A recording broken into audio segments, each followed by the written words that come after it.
Hey everyone, come on, let's be honest. We knew that was coming, right? We knew it was coming. After the results against Arsenal and Chelsea, it just made sense that this was going to be the result. And it's really, really difficult to take. Really, really annoying. And I get the reason why people are calling for Andy's head and all that kind of stuff. I get all that. I get all the knee-jerk reaction to it. And my wife said to me, come on, get over it. It's just a game of football. And I'm like, love, get a grip. It's more important than that. Like, football is one of those things that you just can't take the emotion out of it. It is just so important to people, to football fans, whether you're a man or a woman or whatever. I mean, my wife likes West Ham. I mean, that kind of says it all. But she's been to more Tottenham games than she has West Ham games. But she still would never change her team, right? She'd still never become a Tottenham fan. She'd always still be a West Ham fan in her head.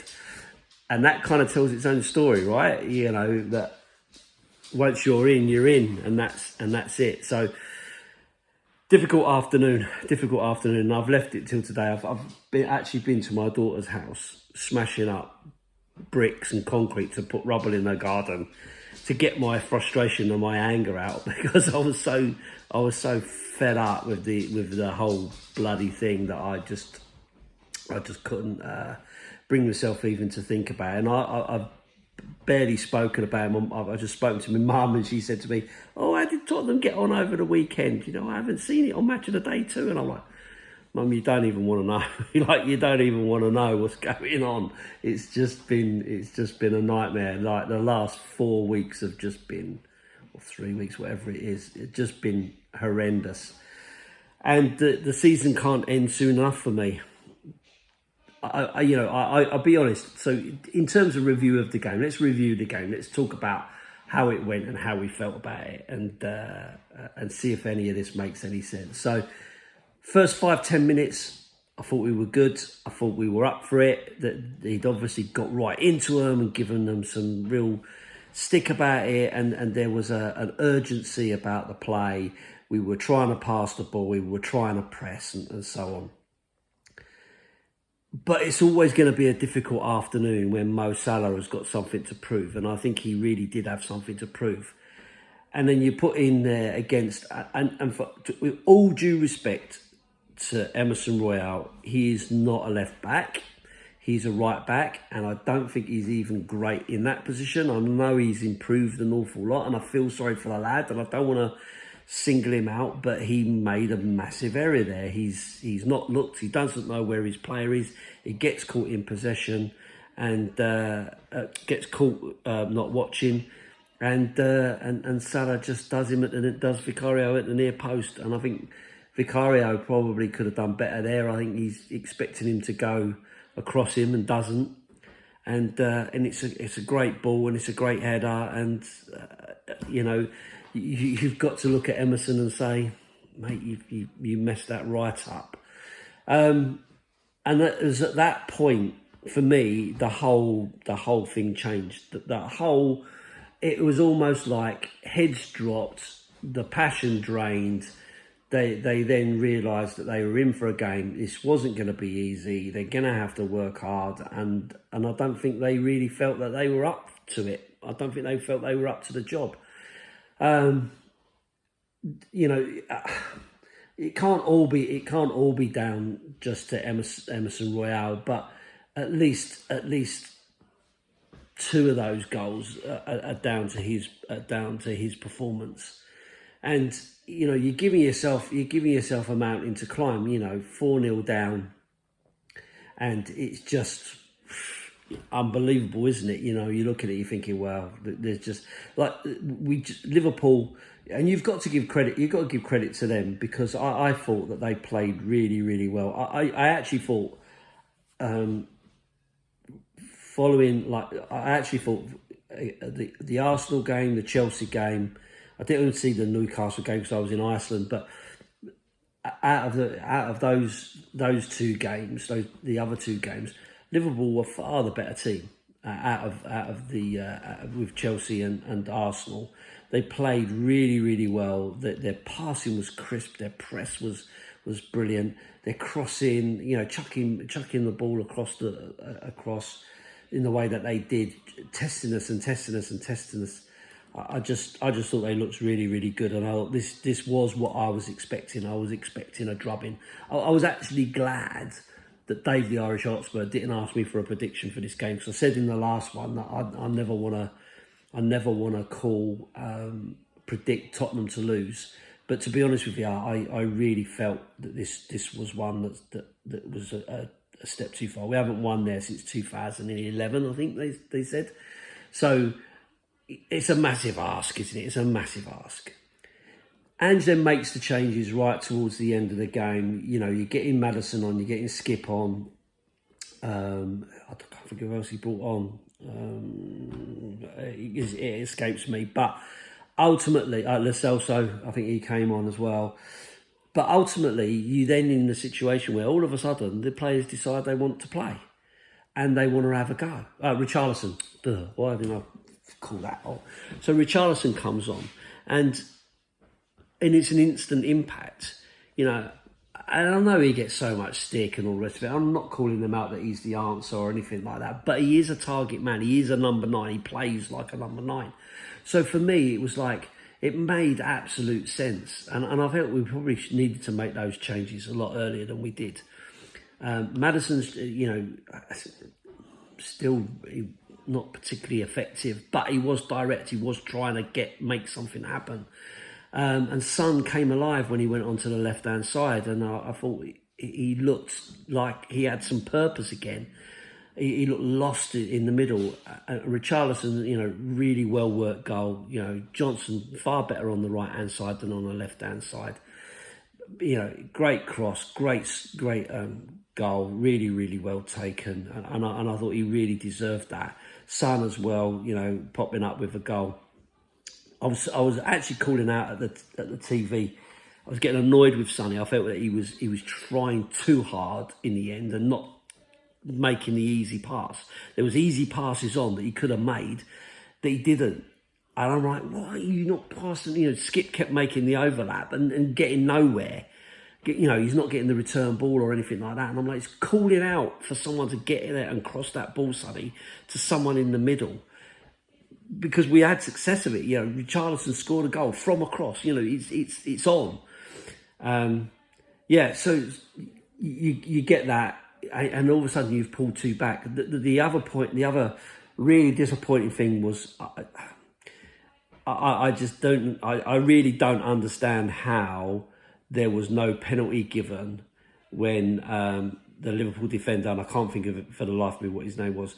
He's got his foot about 7 foot in the air. He's jumping in the air.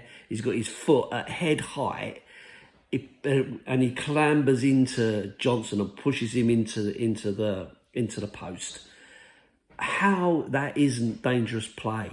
If he's going for his head for a header, and you've got your foot that high that you are at this level, 7 foot in the air, I cannot see how that isn't dangerous play.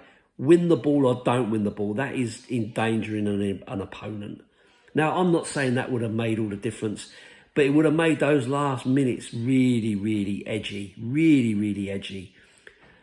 And so I think for me that was an error. This VAR business is just becoming a laughing stock.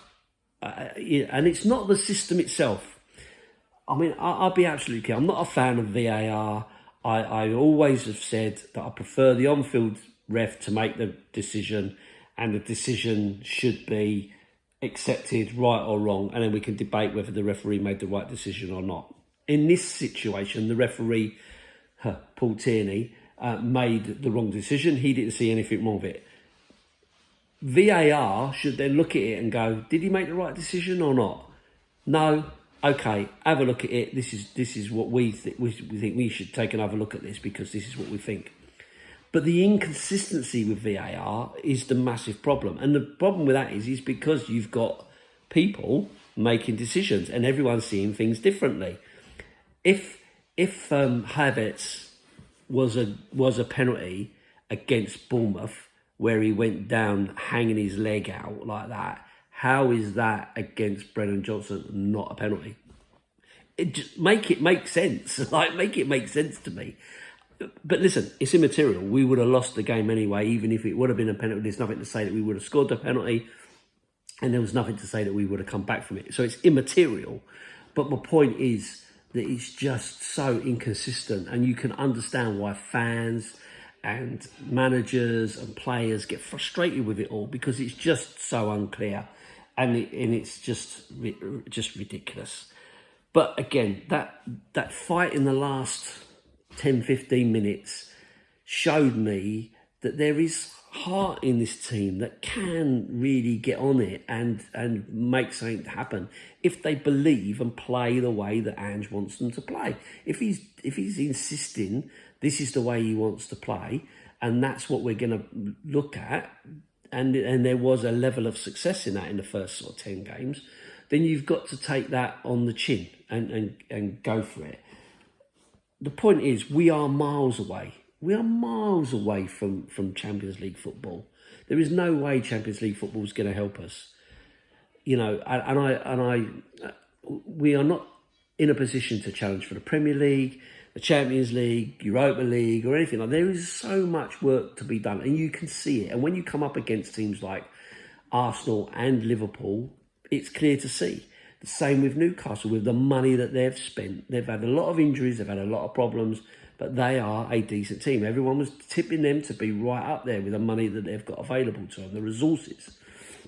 So let's be honest, I'm shocked that we even got this far. I think, you know, you've got to measure yourself maybe against Aston Villa and see where they are. And I haven't done any research into it to quote properly, but I think Emery's been there a bit longer. He's probably spent some money and that, and fair play to them. They're doing really well. They've had a good season. So I don't think we can compare ourselves with Man City, Liverpool, Arsenal, potentially Newcastle. But maybe we should be looking closer around us at the teams around us. I mean, even Chelsea. You know, for the fact that they've had a really shit season, but they still managed to get, you know, towards the latter stages in the cup competitions and so on. Even though they're having a terrible season, so there is quality in that squad. And let's be honest, who wouldn't take Cole Palmer? You know, for instance, you know what a brilliant player he is. So, you know, and bear in mind he left Man City to go to Chelsea, so he must see something in that he thinks. So, you know, a team can go through poor periods, but teams like that have the resources they have, they will always pull themselves out of it. You guarantee it. So next season is going to be a real challenge to see what happens. So you can only look at what's going to happen in the transfer window. What's Levy going to do? Are they going to spend the money? Are they going to try and get us somewhere? I don't know. You know, I'm not a fan of Daniel Levy. You know, I'm sure from a business point of view, he does all the right stuff. He's been more successful than I ever have. But it's, for a football fan, it's not about all that. It's not about being sustainable. It's not about, you know, having a world-class stadium. No one gives a monkey's toss about that. All we care about, I'd much rather watch them at the old White Hart Lane than this stadium, to be honest, because it had heart and all that. So I don't know. I don't know where it takes us. Like I say, I'll be grateful for the season to end. I think if we can get Europa football, I think that is a better season than what we had previously, because previously we were out of Europe altogether. So let's look at it from that point of view and say, okay, it's a bit more positive. But there's no guarantee that anything's going to come of that. There's no guarantee we're going to take it seriously and win anything in that. There's nothing to say that we're going to do better in the cups next season. But I'm just an advocate for trying to build something rather than keep changing something. I'm fed up with that. I'm fed up with constant change. 17 managers in 20 odd years is just ridiculous at a time when you're crying out for a level of consistency so that you can really develop the players, develop the team, develop the squad, develop the mentality. And it just doesn't seem to be happening. So, and I get it. I get all the frustration and all that. But I try to be pragmatic. I try to be as sensible as I can about it and see where we go from here. But we'll see where it goes. Up next, Burnley. So hopefully, fingers crossed, that gets us back into winning ways. Then obviously the Man City and then Sheffield United. So if we can get the 6 points out of those games, that may be enough to get us Europa football. And if that's the case for next season, then fair enough, I'll take it. It wasn't what I was expecting at the beginning of the season. Most people were saying we were going to struggle and be mid-table. So to be where we are, you might think we were lucky. You might think we had the rub of the green earlier in the season, and that's what takes us. But generally speaking, you will fall where you deserve to be. And I think this is probably where we deserve to be. As hard as it is to say that, it probably is where we deserve to be. And we just have to take it on the chin and see if we can progress next year. But again, at the end of next year, I think there's a big conversation about Ange Postecoglou and what he can and can't achieve at this club if he does have the right mentality and the right qualifications for it. Because as everyone says, Scottish League, what's that? Japanese League, what's that? But Arsene Wenger came to Arsenal after stints in the Japanese League, and look how that turned out. Just saying. So anyway, I just thought I'd have a little bit of a ramble on today and see what everyone has to say about it and share my disappointment, but get it out of my system maybe. Smashing up rocks in my daughter's garden was very, very helpful.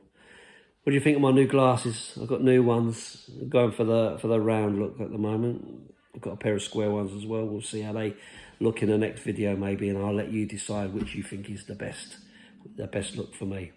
And don't say you look like the bloke out of Up. I don't need that shit. Anyway, I'll leave it there. Rambled on enough. Up the Spurs.